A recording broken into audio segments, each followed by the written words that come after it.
Saliou on avait dafa amoon programme peut-être on était parti sur 200 milliards ñu dépassé ko largement on parle de près de 300 milliards ñu ñëwaat encore aujourd'hui on nous parle de 400 milliards qu'est-ce qu'on peut retenir de chiffres yooyu déjà ñu avancé en attendant parce que non man dama am problème ak seen chiffres yi c'est-à-dire il y a une institution boo xam moo nekk fii ci dëkk bi ñu tuddee ko ANSD xam ne ñoom ci loolu la ñuy liggéey ci statistique ñoom li ñuy génne ak ñoom la ñuy présenter dafa wute man ANSD man mooy sama kii de référence. j'en parle souvent. oui te lii xafoor di wax nii ay chiffres lu muy wax la nii rek mais tegu ko ci dara j'aurais aimé mu ne lii fii laa ko jëlee wala nangam te man je pars d'abord ci li nga xam ne moom la gouverneur ak Mamadou Moustapha Ba ministre des finances ci li ñu présenté parce que ñoom dañu def benn PowerPoint présenté président bi voilà le taux d'exécution wa engagement yi ñuy respecté li nga xam ne aussi c'est en cours. On parle de 65%. waaw non c'est ce qu'ils ont dit mais xam nga dañu on avait injecté 200 milliards. Oui. 200 milliards yooyu tout n'a pas été absorbé parce que dañ ne le taux de réalisation yi ça tourne autour de 63 ou bien 67%.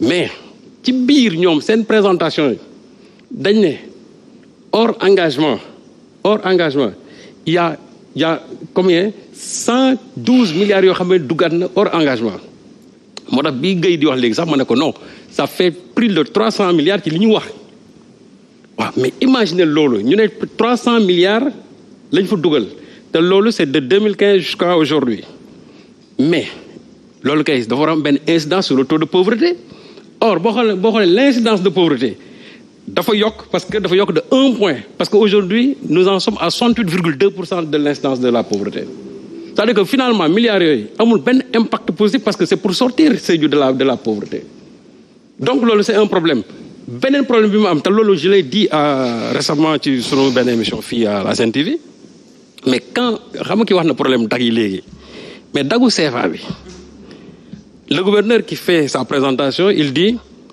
2598 hectares chiffre muette waxuñu dara de c'est-à-dire voilà ce que l'on a dit simplement moi j'aurais aimé ñu ne par exemple loolu surface aménagée la dag bi def nañ fi lii produire nañ fi lii y a tant d'emplois parce que loolu moo tax ñu jóg ñu lancer dag yi mais dans le PowerPoint on a dit 2598 hectares point te loolu xam naa ne mooy surface délibérée bi mu joxee alors que chiffre boobu sax nee naa c'est faux le chiffre vrai c'est-à-dire c'est 1950 de surface délibérée le taux d'aménagement bi hectares aménagés yi matul 200 hectares parce que ba mois d'octobre bii passé 100 hectares la woon sur 1950 loolu gouverneur bi muy présenté 100 hectares yooyu loolu dañ ko élagué woon depuis jamonoy Abdou Diouf. oui du lu bees de loolu. dañ ko effectivement defaroon ba pare. donc loolu je crois que dans la présentation du gouverneur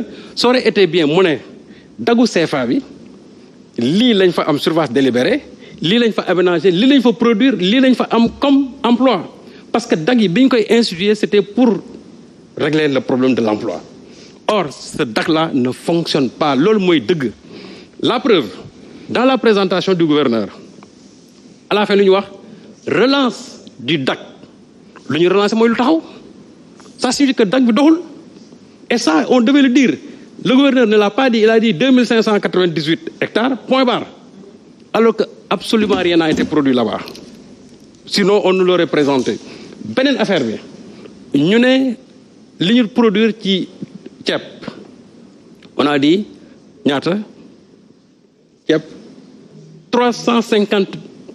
357 000 tonnes en 2022 c'est ce qu'ils ont dit mais en 2019 la production de riz c'était 146 052 c'est-à-dire que donc dañu wax ne en 2 ans 3 ans on a triplé la production de riz là-bas mais c'est pas possible mënu nekk d'abord surface emblavée bi joxewu ko et en plus aussi semence yi joxewu ko engrais bi joxewu ko xam nga li ma ci metti mooy nee man je suis moi je suis pas contre moi je suis pas contre ñu ne président def na fi lii mais qu'on donne au président les vrais chiffres c'est-à-dire les véritables chiffres qu'on donne ça au président de la République mais chiffres yi nga xamante ne moom lañ fa présenter chiffres yooyu c'est des chiffres yoo xam ne. donc ça veut dire que incohérence bi nga souligner c'est fait à dessein. mais En tout cas, je ne sais pas. Mais ce qui est sûr et certain, moi, les chiffres que nous avons comparé avec les chiffres de l'ANSD, ben chiffre baaxoo benen sur les abris provisoires. Ñu né abris provisoires absorbé nañ ko bobu légui mi ngi des presque ay 650 et quelques. Rien que là à Goudomp, rien que rek à Goudomp, conseil de rentrée bi, il y a présentement 444 abris provisoires, rien qu'à Goudomp là. 444 abris provisoires à Goudomp là. Rien qu'à Goudomp. 444 abris provisoires, rien qu'à Goudomp. Conseil de rentrée, il faut le chiffre est bon. 400, c'est beaucoup, hein? Non. Abris provisoires, et 1000 et quelques là. C'est des 1000 et quelques.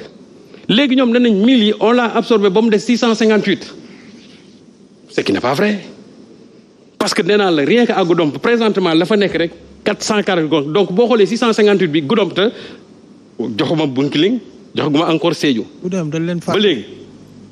Donc, ça a des problèmes de chiffres. Même taux d'électrification, je vais dire, Mandé, si je vois ANSD, ils ont dit, si 15% d'électrification, je crois, et presque plus de 67% de chargé, lampe rechargeable, éclairé au niveau de Sédhiou. Mais donc, vous faites qu'il y a des programmes pour relancer l'économie là-bas. C'est vrai, on est d'accord. Un pont a été construit, un nouvel hôpital a été construit, ça on applaudit. Il y a eu aussi des routes qui ont été construites. Ok, maintenant qu'on dise aussi la vérité aux populations. Mais tel que nous l'avons présenté, tu te dis que Sédhiou n'est pas une région pauvre. C'est-à-dire on est dans l'Eldorado. Nous l'avons présenté présentement, avec tout ce que l'on a dit là-bas. Alors que le taux de pauvreté a augmenté de 1 point, 68,2%. Mais où est la cohérence dans tout ça? Parce que si on éjecte autant de milliards, ça signifie qu'il doit y avoir un recul de l'incidence de pauvreté. Or, ça a augmenté de 1 point. Moi, je suis c'est un chiffre gouverneur avec Mamadou Moustapha Ba, c'est un chiffre qui a un problème. Et aussi, le président ne doit pas voir le. Et puis, chaque fois, le président là, j'ai l'impression qu'aussi bon de faire beaucoup de choses. Comment ça, d'abord, le temps ben, qui accueilli, on importe des, comme les coquilles waxé, on importe des nit yoblen parce que mom limi wax ni man dama gis ño xamné dañu jël fi ay car di dem. Des enseignants ont fermé leur classe ici à Dakar pour dem. Des enseignants, j'ai dit, ont fermé leur classe dem. Yo bu fekkene da ngay suxul dëkk bi ngay wax nit ñi pour ñu dem liggéey. Des gens quittent désertent leur bureau fi à Dakar, dem fait uniquement pour faire de la villégiature. Mais il y a un problème qui se pose dans ce pays. Et ce qui est grave, on a été même obligé de fermer là-bas des écoles élémentaires pour faire de. Donc ça veut dire que même les enfants qui ont ça, finalement, ils ont tëj les classes pour loger les nit. Mais il y a un problème. Il y a un problème. Le président vient de faire investir. Mais qu'il ne se laisse pas berner. Ou aussi, ne pas nous tromper. Là, est-ce que le président de la République peut tromper? Si. Non, parce que on peut tromper n'importe qui. Mais c'est l'homme il est censé être la preuve. Le soir, quand il a réuni ses militants, je ne peux pas concevoir que Goudomp, nous avons fait 14 maires de perte législative. C'est-à-dire que dans son analyse, donc il y a une fille qui l'opposition en profite. Votre sanction. Pour c'est comme si aujourd'hui les Sénégalais ne sont même pas capables, c'est-à-dire de xool ne ñi liggéeyuñ fii ñoom pour war a mën a sanctionner président mais déedéet président bi moom fu mu jaar c'est-à-dire fu mu perte moom toujours analyse bi mu ciy def mooy yéen fi nekk di xiiroo ngaayoo les gens font des votes sanctions donc ça veut dire que moom kenn du sanctionner même sa politique économique kenn du ko sanctionner. Donc toujours ce sont les responsables, nous divisé les gens en profitent maintenant pour faire des votes. Or, président, si on a une bonne lecture, il y a une dynamique qui s'est enclenchée au niveau de l'opposition. Et dynamique bobo, bayoul nak ben localité. Goudomp n'a pas échappé à ça, Sédhiou n'a pas échappé. Il y a un territoire aussi échappé. D'accord. Ce n'est pas spécifique à Goudomp. Je crois que la lecture politique profonde, mais président, même qu'est-ce que les gens vont faire?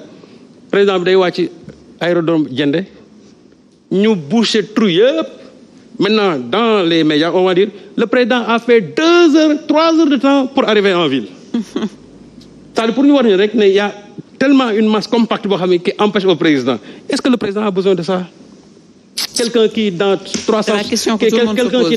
360 jours doit quitter le pouvoir est-ce qu'il en a besoin moom dans 360 jours il ne sera plus président de la République donc je crois que il ne le sera pas jàpp en principe boobu nee na bu ko ci dugal. on va y revenir. non bu ko ci dugal on va y revenir. non de question en principe c'est-à-dire il ne sera plus président dans 360 jours. une foule compacte des milliers de personnes.